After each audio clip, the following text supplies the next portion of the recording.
You've been lied to. If you're over 50 and still think squats are the holy grail for building leg strength, it's time to hit pause. Because that belief might be doing more harm than good. Think about it. For decades, you were told to push through pain, add more weight, go lower, go harder. But now your knees creak before you even warm up. Your back tenses up at the thought of racking that barbell. And here's the truth. Nobody says out loud. Your body has changed, but your training hasn't. See, after 50, the rules are different. The recovery window is smaller, the risks are higher, and what used to be a good burn can turn into a nagging injury that doesn't go away. That's not weakness, that's biology. And ignoring it? That's the fastest route to losing the one thing you can't afford to lose: independence. Because when your legs lose strength, it doesn't just affect your workouts. It affects how you move through life. Sitting down, getting up, climbing stairs, catching yourself when you slip. These everyday movements become harder, slower, and eventually dangerous. And the worst part? It doesn't happen all at once. It sneaks up on you, quietly. That slow, silent decline has a name: sarcopenia. It's not just a fancy word. It's the real reason so many men over 50 lose muscle mass, stability, and confidence, even if they're still active. And if you're not fighting it the right way, you're letting it win. But here's the twist. The traditional methods people swear by, like deep barbell squats, might be the exact thing speeding up your decline. The pressure they put on your spine and joints isn't just unnecessary, it's dangerous, especially if you're already dealing with pain or past injuries. The risk-reward ratio is off, way off. So what's the answer? Stop training? Give up? Absolutely not. You don't need to train less. You need to train smarter. You need to switch from ego lifting to strategic strengthening. From high-impact movements to low-risk, high-reward exercises that give you everything you need, without breaking what you already have. And that's exactly what you're about to learn today. A movement so simple you can do it in your living room. So safe it protects your knees and spine. And so powerful it can rebuild leg strength, 1 second at a time. Even if you've been inactive, even if you feel stiff, even if you think it's too late. Because it's not too late. Forget the noise. Forget the trends. Forget the lie that says, no pain, no gain. After 50, the name of the game is preservation and progress. It's about building strength that lasts, strength that protects, strength that lets you keep moving, living, and doing the things you love, without fear. If this is already hitting close to home, hit that subscribe button, because what's coming next might just change the way you train forever. Exercise 1. The silent strength of wall sits. Most people overlook it. A static move, no weights, no fancy equipment, not even a sound. And that's exactly why it works. The wall sit doesn't try to impress. It delivers results, quietly, efficiently. Especially for those over 50, when every joint counts and every movement matters. This is an isometric exercise, which means your muscles are firing without your joints moving. That one detail changes everything. No repetitive strain, no grinding on cartilage, just raw tension. Deep, focused muscle work that strengthens without wearing you down. It's like pressing pause on wear and tear, and play on pure activation. When you slide down that wall, with your back flat and knees at a comfortable angle, something switches on. Your quads light up. Your tendons engage. Your stabilizers kick in. And suddenly, you're not just sitting. You're building. You're teaching your legs to hold, to resist, to support. Not just in the gym, but in real life, on stairs, on uneven ground, during slips and stumbles. But here's the catch. It's a mental game. The burn shows up fast. Your thighs shake. Your mind screams, "Stand up." That's the battle. And that's the breakthrough. Because right there, in that controlled discomfort, your body begins to adapt. Not through motion, but through stillness. Start with 30 seconds, then build to 60. Eventually, 3 rounds. That's it. No machines, no impact. And if your knees complain, just raise the angle slightly to reduce the pressure. It's adjustable, safe, and brutally effective. Wall sits aren't just a leg exercise. They're a foundation builder, a no-impact way to reclaim strength, one hold at a time. And when done right, they become a quiet revolution in your routine. One that you feel every time you stand taller, walk steadier, and move with confidence. Exercise 2. The awakening power of glute bridges. There's a part of your body that quietly shuts down as the years go by, and most people don't even notice. It's not your biceps. It's not your chest. It's your glutes. The powerhouse muscles that drive your movement, protect your spine, and hold your posture upright. And the truth is, by the time most people hit 50, those glutes are asleep at the wheel. Why? Too much sitting. Too little activation. It's like having a sports car engine that never gets revved. And when the glutes go offline, the back picks up the slack. The knees take more stress. The posture starts to crumble. Suddenly, standing up straight feels like effort. Climbing stairs becomes a grind. Lower back pain? That becomes your new normal. But it doesn't have to be. The glute bridge might look basic. Lie down, lift your hips, done. But if you do it right, it's like flipping the switch back on. You're not just moving your body, you're reprogramming it. You're waking up a muscle group that's been dormant for years, maybe decades. And when those glutes fire again, everything starts to realign. Lie flat. Bend the knees. Feet shoulder-width apart, planted firmly. Now comes the difference maker. Push through your heels, not your toes. Feel the lift come from your hips, not your lower back. Focus the tension on your glutes. Squeeze at the top. Breathe, then lower with control. No swinging, no rushing. Every rep is a message. This muscle still works. Start with 3 sets of 10 to 15 reps. Focus more on muscle connection than how high you lift. Height doesn't matter. Activation does. And if you feel your lower back taking over, reduce the range of motion. Dial it in. Make the movement smaller, but smarter. The glute bridge isn't flashy.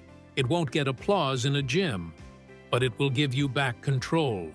It'll stabilize your pelvis, ease the pressure on your spine, and make every step feel lighter. It's how you take pressure off the joints that are hurting, by strengthening the ones that were supposed to help all along. And once those glutes are back in the game, your whole body moves differently. More fluid, more balanced, more powerful, in ways you forgot were possible. Exercise 3. The power of incline walking. Most people write off walking. They think it's too easy, too basic, too boring to build real strength. But what if the problem isn't the walk? It's the way they're walking. Add a slight incline, and everything changes. Incline walking flips the script on what your legs have to do. Suddenly, your body leans in, your glutes engage, your hamstrings fire, your calves stretch, all in one smooth, joint-friendly motion. It becomes a functional strength builder, a posture fixer, a cardio booster, and most of all, a muscle activator that doesn't punish your knees or spine. You don't need a mountain or a treadmill cranked to the max. Just a 3 to 5% incline is enough to feel the difference. It forces your lower body to work harder with every step, without any of the impact from running, jumping, or heavy squats. No pounding, no jarring, just steady, controlled effort that adds up fast. But form matters. No slouching forward. No grabbing the rails like you're climbing a ladder. Keep your chest up, core engaged, eyes forward. Drive through your heels, not your toes. Think of each step as a mini push, like a leg press in motion. Smooth, strong, and intentional. 10 to 15 minutes. That's your goal. Not fast, not breathless, just focused movement where you can still talk. But feel the burn building in your glutes and calves. Over time, you'll notice better stamina, stronger legs, more confidence walking up hills or stairs in real life. And here's the kicker. This movement doesn't just train your legs, it trains your mindset. Because when you choose the incline, you're choosing effort, not chaos, not punishment, just steady progress, one step at a time. And speaking of steps, there's one muscle that works behind the scenes to make every one of them safe, and it's hiding in plain sight. Exercise 4. The hidden heart inside your calves. Calves get ignored until they start failing you. Most people think of calf training as cosmetic, something you do for looks. But in reality, your calves hold a secret power. They're home to what many experts call your second heart. And after 50, this area becomes non-negotiable if you want to stay mobile, stable, and fully independent. Why the second heart? Because the calf muscles help push blood back up toward the center of your body. They fight gravity. They fight swelling. They fight stagnation. And when they're weak, your circulation suffers, along with your balance, your endurance, and your ability to recover. And we're not done yet. Your calves also stabilize the ankle, the first contact point between your body and the ground. Weak calves mean unstable footing. And unstable footing? That's where falls begin. It's not just a muscle. It's your anchor. That's why the classic heel raise, going up and down on your toes, becomes a powerhouse move when done right. Use a stair step or a platform so your heels can dip below the edge. This increases range, activates deeper fibers, and builds not just strength, but resilience. Move slow. Control the up. Control the down. No bouncing, no rushing. Just precise, deliberate tension. 15 to 20 reps per set. Body weight at first. Then, if your form is solid, hold a light dumbbell in one hand. The goal is activation, not overload. You want to feel the muscle work, not strain your tendons or flare up your Achilles. And if anything feels wrong, back off. Adjust. Respect the movement. The best part? The more you train your calves, the more grounded you feel. You'll notice it walking. You'll notice it climbing stairs. You'll even notice it just standing still. Stronger posture. Better balance. More control. But there's one last piece to this puzzle. One tiny, often forgotten muscle that could be the key to stopping trips and falls before they even happen. Exercise 5. The forgotten muscle that prevents falls. There's a small muscle most people don't even know exists until it fails. It sits right along your shin, quietly working every time you take a step. And if it weakens, the risk of falling skyrockets. The name? Tibialis anterior. The function? Lifting your toes off the ground so your foot doesn't drag. Sounds simple, but it's everything. When this muscle shuts down, your walk changes. Feet slap the ground, toes catch on carpets and sidewalks. You start tripping over tiny things you never used to notice. And if you're over 50, that one misstep could mean a hospital visit, a long recovery, or worse. But here's the good news. You can train it easily, effectively, without any machines or complex routines. Start by standing with your back against the wall. Step your feet out around 12 to 20 inches. Keep your heels on the floor. Now lift your toes, pull them toward your shins, and lower them slowly. That's it. It may feel too easy at first, until you hit rep 15 and your shins start burning. That burn? That's the activation you've been missing. Want to level up? Sit at the edge of a chair. Place a small dumbbell or resistance band over your feet. Now repeat the toe lift, slowly and with full control. Focus on raising and lowering. No jerking, no bouncing, just clean, focused movement. Aim for 15 to 25 reps per set. This isn't about power, it's about endurance. You're retraining a muscle to do its job. Lift, stabilize, protect. And the more it works, the fewer stumbles you'll have. The more confident your stride becomes, the less you'll look down in fear of falling. It's not flashy, but it's powerful. And together, wall sits, glute bridges, incline walking, calf raises, tibialis work, these 5 exercises create a shield, a system, a strategy for real-world strength. The kind that keeps you standing tall when others start falling behind. At some point, it hits you. Training isn't about chasing numbers anymore.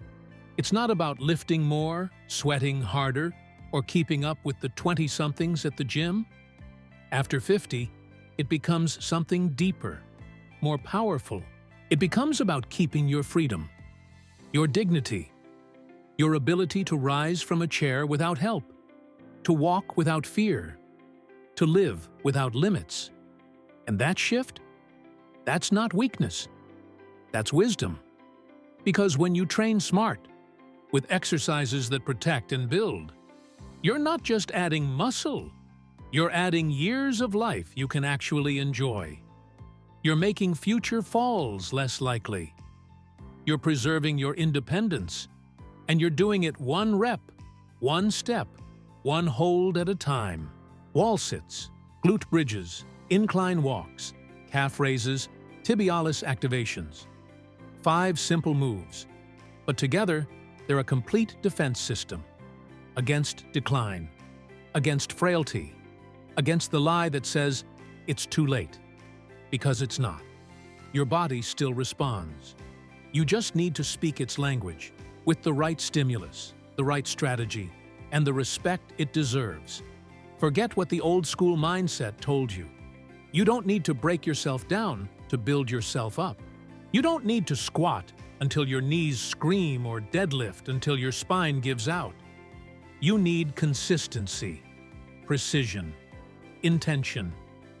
Every rep you do today is a vote for the kind of body you'll have tomorrow. And the more you move with purpose, the more life you inject into every year ahead. If this video gave you at least one aha moment, drop a like, hit subscribe, and let's keep building this together. What's the one thing you're changing in your training after this? Drop it in the comments.